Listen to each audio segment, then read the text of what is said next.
Today's edition of the Spotrac podcast is presented by Bettor Edge. Visit bettoredge.com today or download the app in the iOS App Store. Use code SPOTRAC, SPOTRAC at registration and grab yourself $20 on the house to get started on all things sports gambling at your pace with less fig and much more control in your hands. That's bettoredge.com. My name is Mike Ginnitti.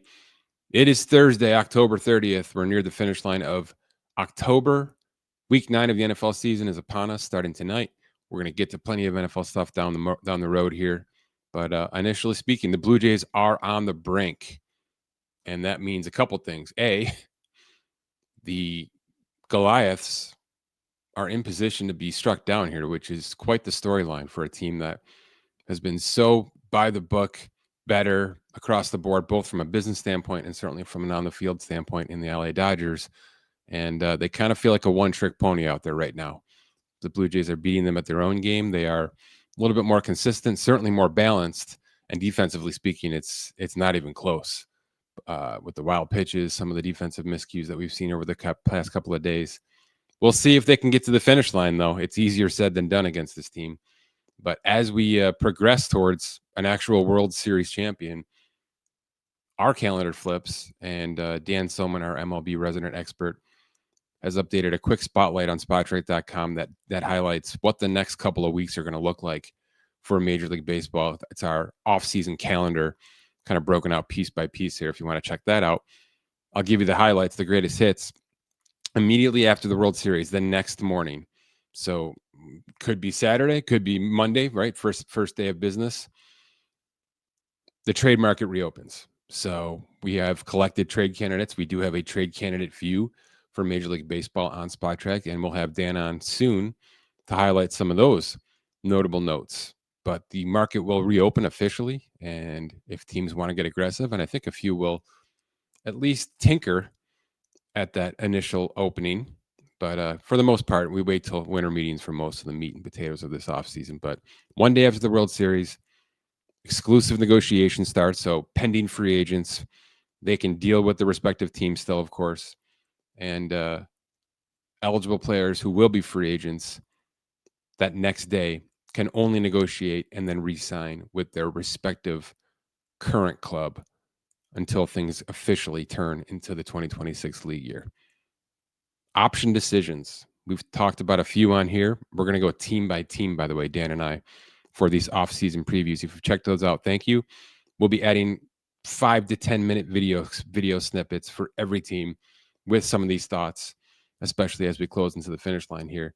But those option decisions are due 5 days after the World Series. Some of the contracts have a 3-day deadline on those. So 3 days after the World Series, we need an option decision.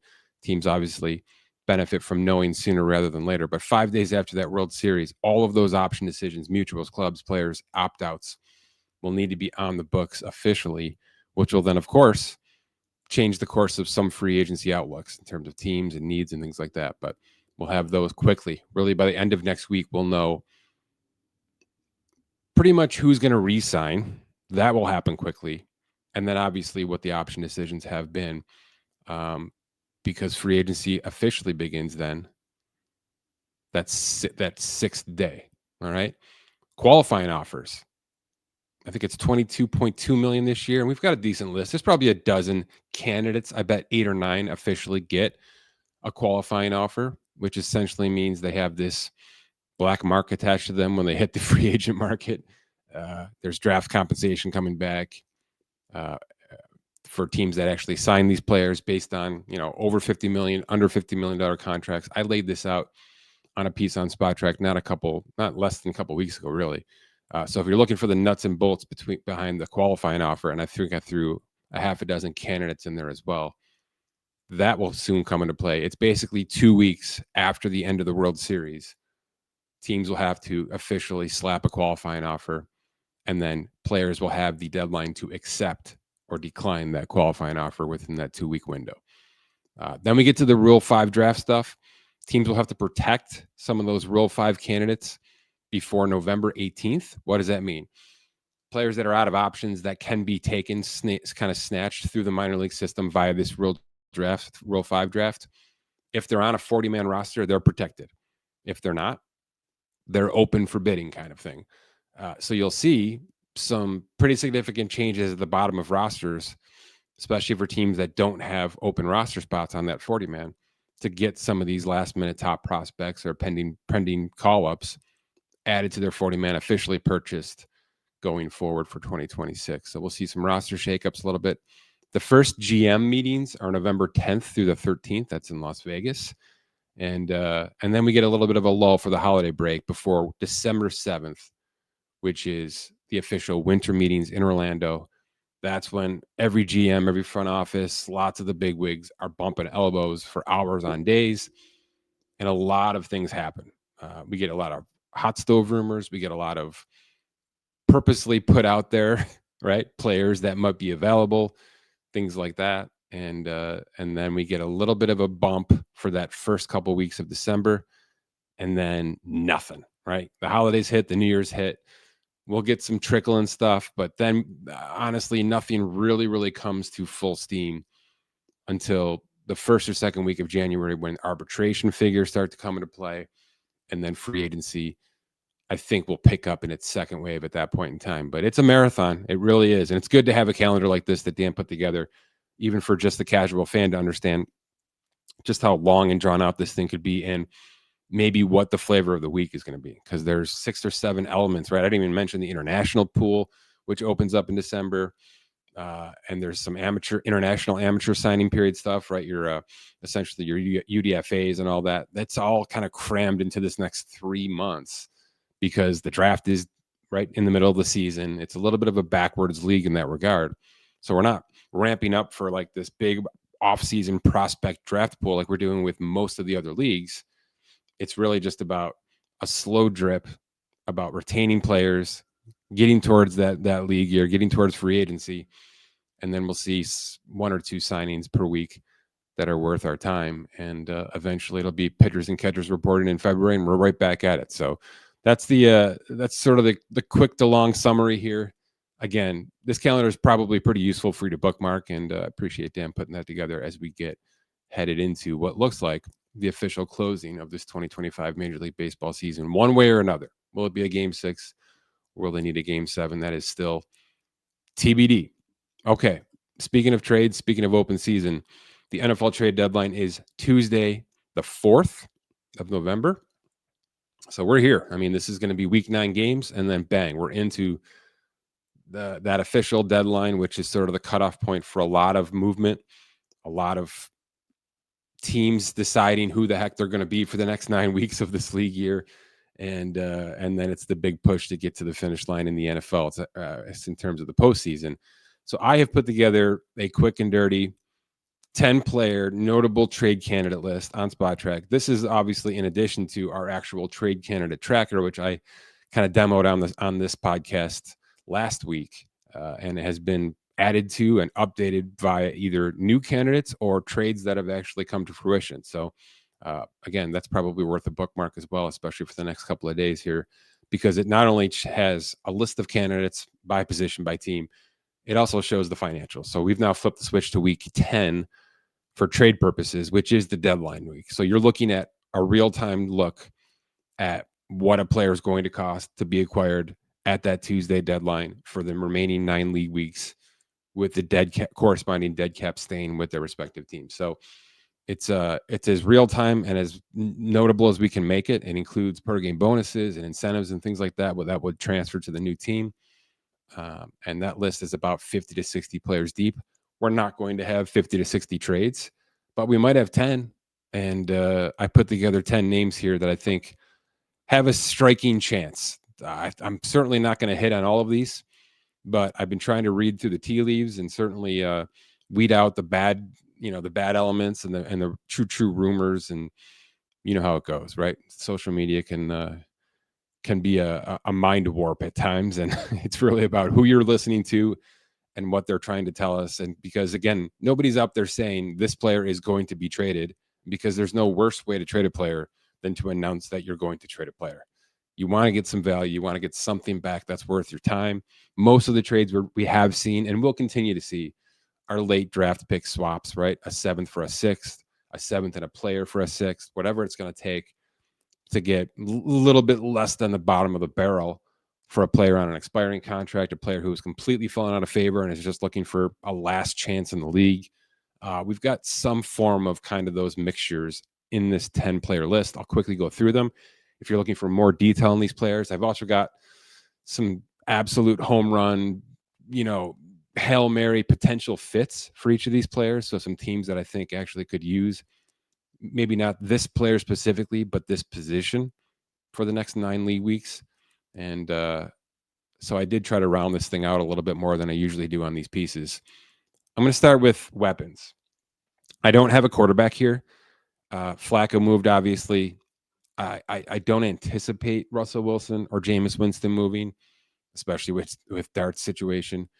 I don't anticipate Kirk Cousins, who has looked really rough and has, upwards of 25 million guaranteed remaining when you include next year's roster bonus. Maybe something smaller happens to, that Minnesota needs for the home stretch, though I think they're just taking the gas off here. I don't have a quarterback here in my notable 10. There are those quarterbacks exist on the trade candidate list. So if you're looking for the money on that, you can find it there. And obviously, if we hear something over the weekend or something changes over the weekend, maybe with an injury, which has happened in the past, we can go and update that kind of last minute. But in terms of where I'm seeing it right now, I don't think a notable quarterback moves over the course of the next 5 days, but I've been wrong before. How about a running back? Well, there's a few that I could have put here. I think Jerome Ford in Cleveland is a fringe candidate. I think A.J. Dillon in Philly is a fringe candidate. I think Chuba Hubbard, probably they would like to be moved out of Carolina because there's 2 or 3 backs now ahead of him on the pecking order, despite a nice 4-year contract that he garnered this offseason, which probably makes him even less tradable. The fact that A, he's not a factor in the starting lineup anymore, really, and B, he's got money attached to him.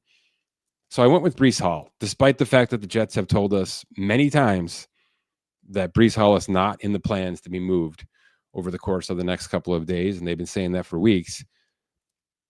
They're 1-7. They're on a bye this week, which I actually think benefits their ability to be more aggressive at this deadline, right? If they're kind of assessing things at a slower pace and they are taking those phone calls, and they're getting phone calls on Quinnen Williams and Breece Hall and a few others. They've already moved Michael Carter, the cornerback. I just think there's going to be enough interest to at least listen to an offer. And then if there's some sort of mini war for the remaining 9 weeks of Breece Hall's contract, which comes with about $1.7 million, the Chargers would pay that. The Buccaneers might be in on that. I think the Rams might be in on that. Those are the 3 teams I identified. The Chargers need him because of injuries and some poor play from the young players. The Rams would love a better compliment for Kyren Williams, and certainly with Bucky Irving's situation still kind of TBD. He's slowly getting back into football activities. Rashid White has been serviceable as an RB1, but you put an RB1 kind of by committee between him and Breece Hall, and then have Bucky Irving return, and now it's a 3-pack. And now you're talking about somebody, this is a division probably favorite right now. And one of the teams that has won close games. That's the kind of team you bet on in November and December. And if you're looking to make an impact offensively, and Baker's banged up a little bit, certainly the wide receivers are banged up, they're going to rely on this run game. So why not bolster it to the nth degree? And this is, I think, the best candidate to do that over the next couple of days here. A couple of wide receivers. I'll go with less detail. Jacoby Myers has wanted out of the Raiders. He wanted an extension. They didn't give it to him. He's wanted out. There's teams that want Jacoby Myers. Now, he's got over $5 million left in this thing. If the Raiders are willing to retain half, most, all of that $5 million, now we're talking, and maybe they get themselves a conditional 5th or something like that back, because the teams that I've identified are big teams, right? The Patriots, the Bills, the Steelers for sure. That one actually makes a lot of sense next to DK. And then, if the 49ers think that their season is worthy of pushing ahead for, and they've had their ups and downs for sure, this is a player that can step in there in that Brandon Ayuk role and complement Juwan Jennings and things like that. So there's 4 teams that I think should have interest. If 2 of them show interest, I think this one happens. I think the Raiders move on from Jacoby Myers, where there's almost zero chance of a re-sign in March when free agency becomes an element. So he's one of the wide receivers. The other would be Adonai Mitchell, who has just completely fallen off the table in Indianapolis. Despite this is year 2, he was a second-round pick. He's got fully guaranteed salary this year, about $560,000 of that left, and then $700,000 of next year's guaranteed. So you're getting basically a 2-year, a 1.5-year guarantee on a 23-year-old wide receiver who, for whatever reason, has completely been etched out of the Indianapolis Colts offense, despite the fact that the offense is one of the best in all of football right now. So change of scenery situation. We've seen that happen quite a bit at the trade deadline. Jonathan Mingo, I think last year to Dallas. It's a similar situation. And if we've had it happen before, it can happen again. So I would put him in with, the Cardinals who need a boost next year. The Raiders are going to need a boost next year. And then maybe the Patriots or Steelers or Bills think they can fix him immediately. That's less likely to me. But somebody who's looking at 2026 more so, that's a team that I think comes in and swoops out Mitchell from a really good Colts offense right now. And then Rashid Shaheed. Look, I could have put 6 Saints on this list. I only went with this one. I wouldn't be surprised if there's a bigger sale out of New Orleans. Olave has been rumored. Kamara has kind of squashed his own rumors, and I understand that. He's at the twilight here. But Shaheed should go. If any of these wide receivers don't go, Shaheed should be the one that goes. All right. There's over 2 million left, which is a little rich for, the Bills and even the Patriots the 49ers, who I think would be in on this. The Steelers and Patriots can cap afford that right now without having to do too much damage. But this is one of those players that I think does get dropped into an offense and immediately kind of cooks because of his ability, his physical ability, his speed. Despite, look, this is a UDFA out of Weber State. So he's already outkicked his coverage in his first couple of seasons in New Orleans, and he's got a chance now to go to a contender and be a difference maker. So this, to me, makes a ton of sense for all parties involved, obviously, on his expiring contract. A couple of defensive notables. Jalen Phillips and the Dolphins, they play tonight. I think tonight becomes the night that the Dolphins season officially ends. If the Ravens are going to come back and be actual contenders in this AFC North, they're going to have to get through Miami tonight, who actually showed a little bit of life last week. That should change tonight. And if that does change, Jalen Phillips, Bradley Chubb, Jalen Waddle, all these names were talked about in the past. Jordan Brooks, they should be at least in rumors, in conversations. And I do think Jalen Phillips is the one that has the most serious of those conversations because it's a 5th-year option. There's very little chance that he resigns. I don't think the franchise tag is in play here. So you're going to move on, but there's $6.6 million left. So this is a big chunk. Now, I don't know if Miami wants to retain. They are bleeding cash right now with their expensive roster, and they'll continue to do so next year, despite probably trying to flip things over a little bit here. But it's expensive. That's an expensive deadline salary for a player that's had back-to-back injury-filled seasons. He's got a couple of sacks, and he certainly has the pedigree to pass rush in this league. But it's a $6 million risk that he's going to come in and A, get up to speed, and B, stay healthy for the 9+ weeks you're going to need him into the postseason. So he's one of the bigger edge rushers on this list, and I've got 3 or 4 here.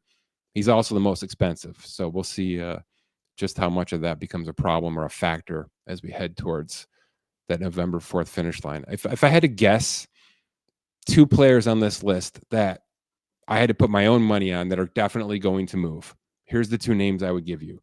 Logan Wilson, the linebacker from the Bengals. The Bengals are in add and subtract mode for some reason. That's going to change, in my opinion.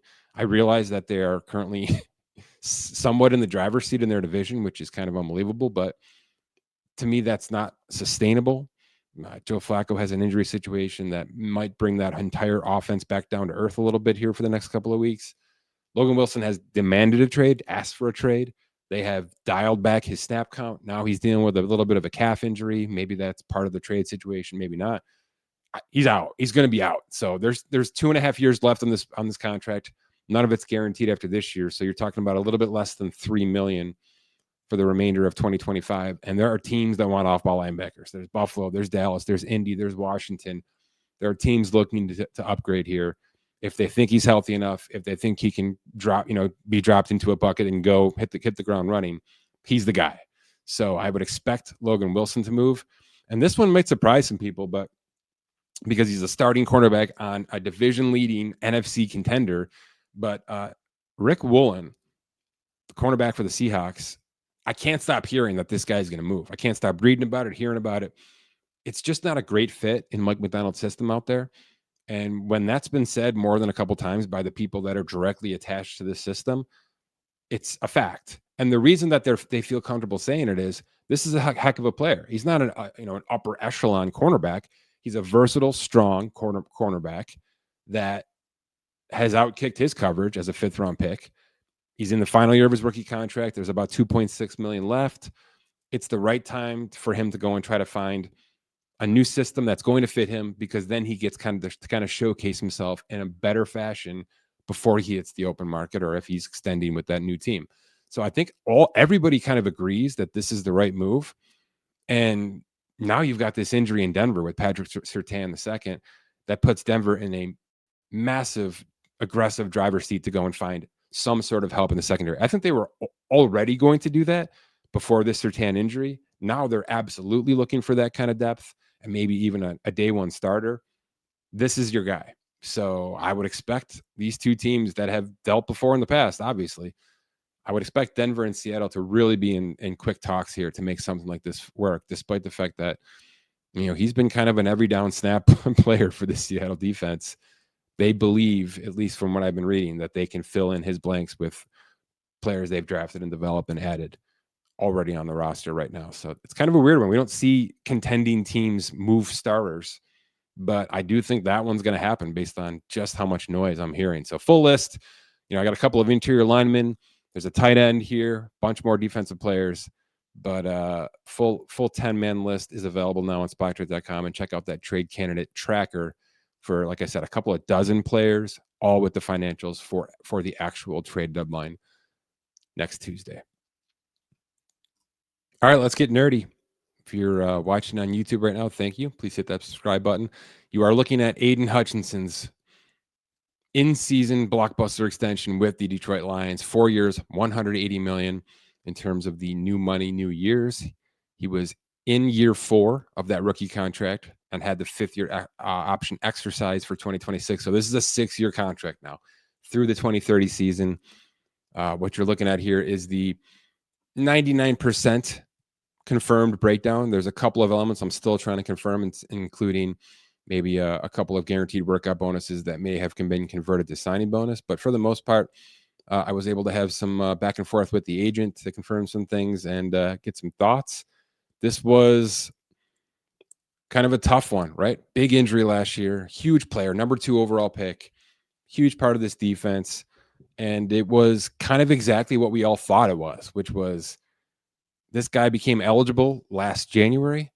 Obviously, you couldn't throw a ton of money at this guy with that injury and rehabbing and getting back to form, but Detroit probably went to him and the agent and said, we just need to see a half a season of you being you again, back to full form, back to 100%, and we're going to throw the bag at you. Well, here we are. We're halfway through the season. He has returned to full form and then some. The defense looks great. Maybe they'll add a defensive tackle next to him in the next couple of days here to really keep cooking. But this is the cornerstone piece on that defensive line going forward now for at least the next 5 seasons. If you're watching on YouTube, you see we've got this potential outline built at 2029, which means 5 years and about 160 million plus to be earned through 2029. And then we'll start all over again before 30 years old and that 2030 season. It's a double bonus structure. He got a $15 million signing bonus, which upped his pay about $15 million this year. He got a $20 million option bonus next year, as you're seeing here. And that factors into about $50 million over the course of the first 2 seasons of this contract, over 80 for the next 3. Nowhere near top numbers here. He's top, I think he's 8th or 9th in terms of this 2-year, 3-year cash. He's about 8th or 9th in terms of the guarantees at signing. And, the reason being is he's in the 4th year of his rookie contract. He's still supposed to be making right? $5 million, 1.1 and 4.4. Well, he's not anymore. Okay. He got a $15 million raise here.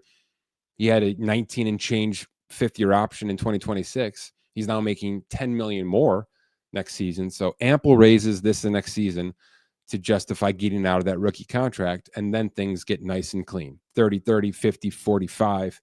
You'll see some of this get readjusted because they're base salaries. So you'll see some cap conversions to turn those into signing bonuses as needed. But for the most part, this is pretty clean, pretty cut dry. And one of the things that stands out to me are these per game bonuses. Okay. So you've got $200,000 of per game active bonus total in each of 2027, 2028, 2029, and 2030, which means, by the way, there are none built into next year. All right. This is a mid and back end of the contract device, and it's minimal. Okay. And I can tell you right now, with what that player just went through from an injury perspective, to not have these be in the 750,000 to 1 million range, which is what we're seeing, especially with the Patriots who have been really abusing this device. To have this be so low, to have this not exist in next season, that's a win for Aidan Hutchinson and for the agency representing him, Vayner Sports. So it's little things like that you notice that, obviously the teams have a lot of control with this stuff. It's their money. It's a hard salary cap system. There's a lot of ways for them to suppress this process. You kind of take these small victories when you can notice them, and that's certainly one of the things that stood out to me as this went along. How about those guarantees? It's a little over 56, and he's got guarantees obviously this season, all through next season, and then 10 million of 2027 right now, and the rest of 2027 locks next March. So you're looking at a really strong 2.5 years here. 2028, as you can read right here, locks a year early.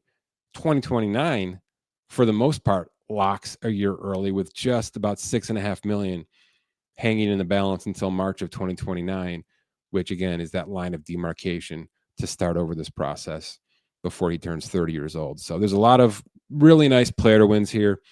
Is it the gaudiest cash contract in defensively speaking on the books? No. Is it close to Micah Parsons? No. Is it close to Nick Bosa even? No. It was a year earlier, or half a year earlier than most of those players, which meant that you had to account for some of the rookie compensation still. And this is an organization that is paying everybody.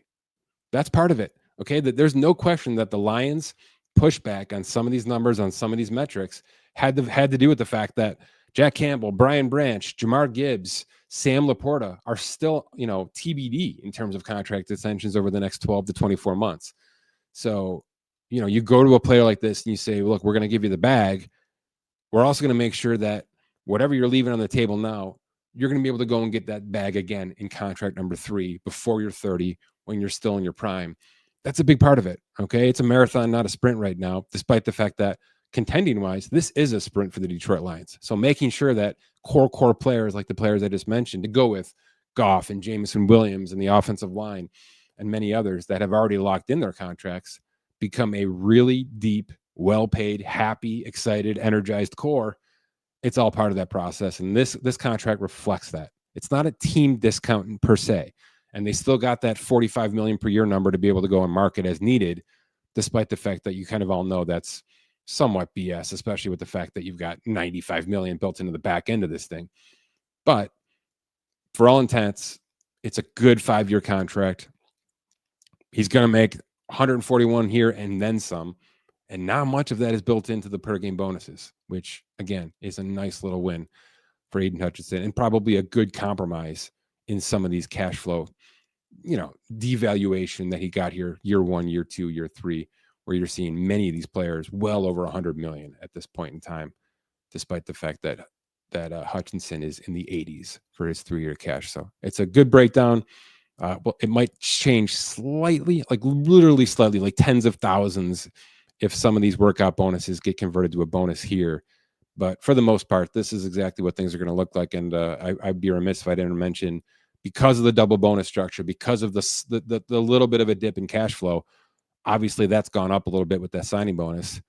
That's way down. That was 19.8 million before we started here. So he's about 9.6 million lighter in 2026, which obviously helps the team.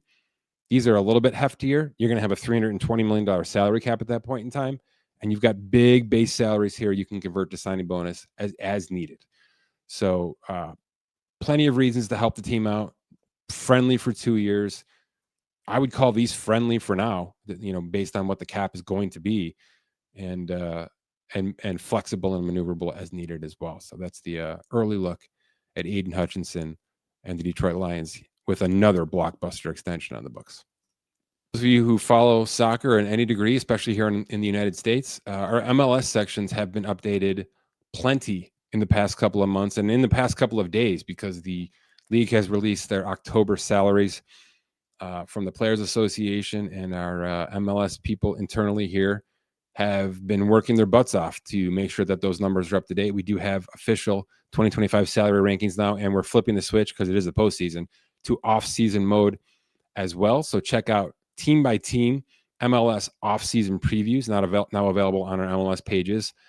More coming every single day.